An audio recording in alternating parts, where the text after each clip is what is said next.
Assalamualaikum warahmatullahi wabarakatuh.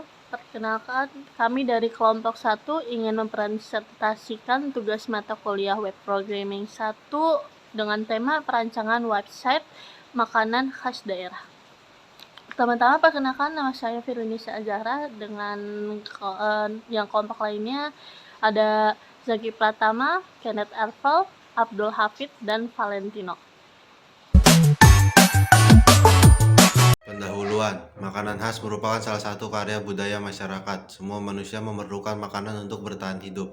Siapapun dari mana asalnya, berapapun umurnya, dan dalam keadaan sehat ataupun sakit. Oleh karena itu, makanan merupakan kebutuhan pokok yang harus dipenuhi. Terbelakang masalahnya yaitu makanan khas daerah merupakan bagian penting dari warisan budaya suatu wilayah. Karena keragaman kuliner yang dimiliki setiap daerah mencerminkan sejarah, tradisi, dan kekayaan alam yang dimiliki oleh masyarakat setempat. Dalam era digital ini, teknologi informasi telah membuka peluang baru untuk mempromosikan dan mengenalkan makanan khas daerah secara lebih luas. Oleh karena itu, website ini akan berfokus pada promosi dan resep-resep makanan masakan khas daerah. Adapun maksud dan tujuan kami membuat website ini untuk membuat sistem informasi berbasis website yang mana dalam implementasinya memberikan informasi mengenai bahan dan tata cara membuat makanan khas daerah di Indonesia. Website ini juga bertujuan untuk memfasilitasi akses terhadap kekayaan kuliner lokal dan mempromosikan keberagaman masakan daerah di seluruh dunia. Ruang lingkup 1 menganalisis tren makanan dan kebutuhan pengguna terkait dengan aksesibilitas resep makanan daerah. Yang kedua, menetapkan sasaran pengguna, apakah itu khusus untuk kalangan pemula, penggemar kuliner, atau para pecinta makanan khas daerah. Yang ketiga, memastikan bahwa resep yang disajikan memiliki referensi budaya dan sejarah yang kuat. Yang keempat, merinci proses dokumentasi resep, termasuk informasi mengenai bahan-bahan, langkah-langkah memasak, tips, dan cerita di balik setiap resep. Yang kelima, memperhatikan desain website agar mudah dinavigasi dan menarik perhatian pengguna. Yang keenam, menyusun tata letak yang bersih dan responsif dan memastikan pengalaman pengguna yang baik di berbagai perangkat. Yang ketujuh, mengidentifikasi saluran promosi seperti media sosial atau kolaborasi dengan influencer kuliner lokal melalui YouTube. Landasan teori menurut Margi menyatakan bahwa terbentuknya cara pandang masyarakat modern tentang cara pengolahan hidangan tradisional dianggap kurang efisien dan menghabiskan waktu yang lama, sehingga resep-resep tradisional yang diwariskan secara turun-temurun dari nenek moyang sudah banyak mengalami perubahan.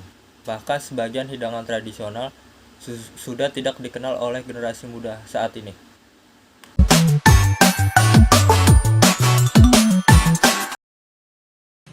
Perkenalkan, nama saya Valentino dari kelas 17 3B26. Kali ini saya akan menjelaskan konsep dasar pemrograman. Konsep dasar pemrograman untuk makanan resep makanan khas daerah ini melibatkan berbagai aspek, termasuk tata letak HTML, penggunaan CSS untuk mendesain dan layout, serta mungkin penanganan interaksi penggunaan menggunakan JavaScript. Dalam mengembangkan sebuah website resep makanan khas daerah, penerapan konsep dasar pemrograman sangatlah esensial. HTML sebagai bahasa markup utama digunakan untuk membangun struktur dasar halaman. Halaman web dengan menyusun elemen-elemen seperti judul, gambar, teks. CSS digunakan untuk memberikan tampilan yang menarik dan teratur melalui pengaturan warna, font, dan layout. Penerapan konsep dasar pemrograman ini tidak hanya meningkatkan fungsi website, tetapi juga memastikan pengalaman pengguna yang menyenangkan dan informatif. Terus yang selanjutnya adalah pengertian website. Website adalah kumpulan informasi atau page yang biasa diakses lewat jalur internet.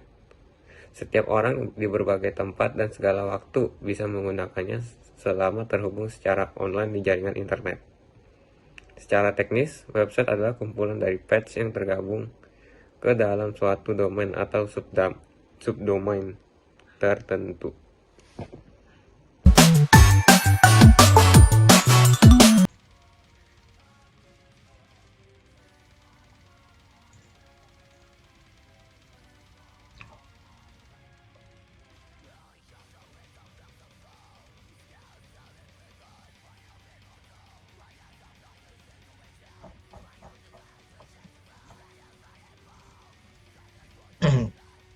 Oke, bismillahirrahmanirrahim. Assalamualaikum warahmatullahi wabarakatuh. Selamat malam.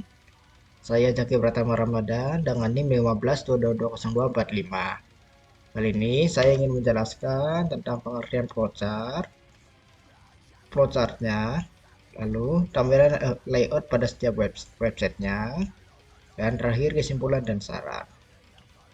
Kita langsung saja. Pengertian flowchart, menurut Jogianto, flowchart adalah bagan yang menunjukkan alir di dalam program atau prosedur sistem secara logika. Menurut Jogianto, program flowchart merupakan bagan alir yang mirip dengan bagan alir sistem, yaitu untuk menggambarkan prosedur di dalam sistem. Flowchart ini merupakan langkah awal dari pembuatan program. Dengan adanya flowchart, urutan proses kegiatan menjadi lebih jelas. Jika ada penambahan proses, maka dapat dilakukan lebih mudah. Setelah flowchart selesai disusun, selanjutnya programmer menerjemahkan ke bentuk program dengan bahasa pemrograman. Di sini kita flowchartnya seperti ini. Diawali dengan start. Tampilan awal pada menu website seperti ini. Oh, maaf.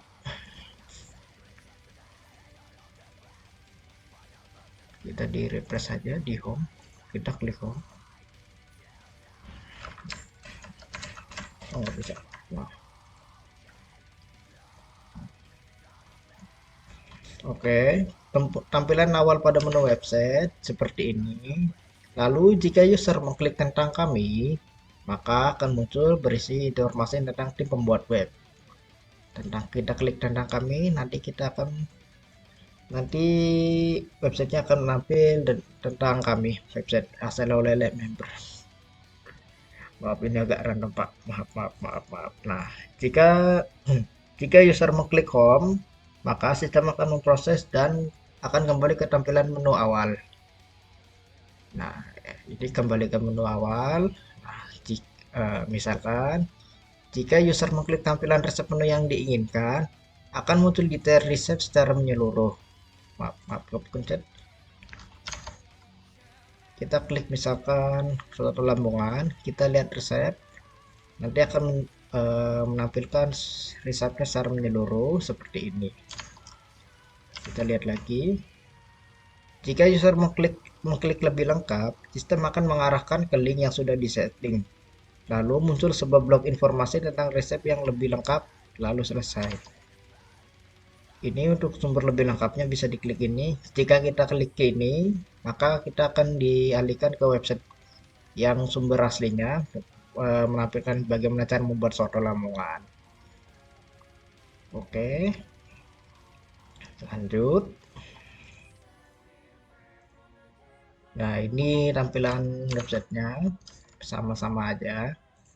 Ada ini bagian menu-menunya buat cara bikinnya. Misalkan kita klik salah satunya, lab resep, nanti akan muncul bagaimana cara membuat dan bahan-bahannya juga. Ini tentang tampilan kami, anggota kami, tentang tampilan resep sama aja seperti ini.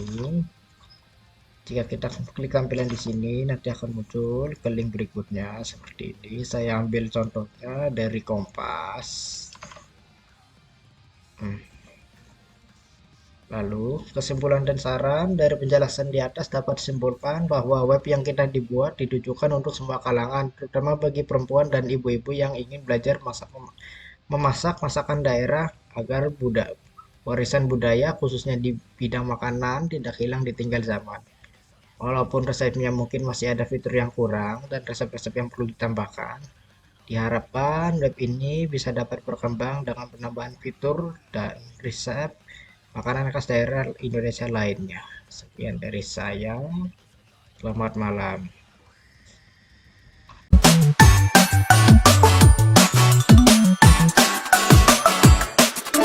Bisa kalian lihat di sini. Saya tidak bisa menjelaskan, tapi saya mengerti apa yang saya kerjakan. Dari yang pertama, index.html maksudnya ini, lalu tentang HTML, nanti larinya ke tentang kami, seperti ini, dan codingannya mana? Tentang kami, OPQRS. Ini, codingannya seperti ini. Lalu kita lanjut saja yang poin pentingnya saja. Lalu yang ini dari baris 27 sampai 38 atau 37 itu halaman utamanya, bagian pertamanya. Ini yang saya maksud, bagian ininya. Lalu untuk Jawa Timur dari baris 42 hingga baris 70. Jawa Barat juga sama, Jawa Tengah juga. Dari Jawa Barat dari 71 hingga ke 99. Jawa Tengah dari baris 101 hingga ke 131. Itu saja yang saya bisa jelaskan. Oh ya, maaf, untuk maksud dari Ahref sampai dengan seblak.html ini maksudnya ini biar kalau kita ngeklik di bagian ini dilihat resepnya. Contohnya ini, nanti kita akan ke arah ke link ini, ke nasi liwet. Contohnya nasi liwet tadi, nasi liwet. Nah, ini. Nanti kalau kita pas klik lihat resep ini, lalu otomatis kita akan mengikuti link ini, nasi liwet. Nah, ini seperti ini. Kurang lebih seperti itu. Oke, terima kasih.